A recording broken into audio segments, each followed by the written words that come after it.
Donc l'idée de base du projet Enquête, c'était d'abord ce lieu magnifique qui fait vraiment partie du patrimoine bordelais. Et l'idée, c'était de confronter justement un événement culturel qui a généralement lieu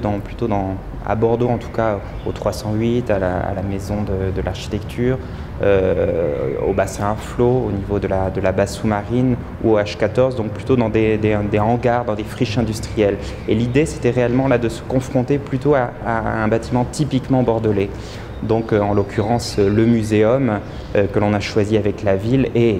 ce qui était aussi magnifique, c'était son environnement, c'est-à-dire le jardin public. Donc voilà, ce qui nous intéressait, c'était vraiment de confronter l'événement culturel, la question culturelle, avec vraiment ce qui représente Bordeaux, ce qui définit réellement Bordeaux. L'idée, c'était bien sûr de se focaliser sur le muséum, mais d'avoir cet accompagnement, cette espèce de communication autour de cet événement culturel qui durait que 24 heures. Donc il fallait réellement avoir quelque chose, un impact assez fort au niveau urbain, au niveau du quartier.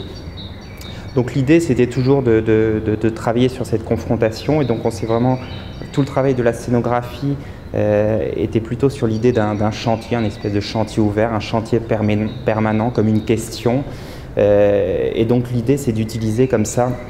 dans ce jardin public, des grands panneaux de chantier, des choses très brutes, très industrielles, en madrier, en bois comme ça, non peint, enfin, avec des grands panneaux d'affichage qui évoquent donc bien sûr les panneaux de chantier, mais aussi les panneaux de publicité, avec des grands messages comme ça, qui ont été dessinés par le graphiste Julien Roch,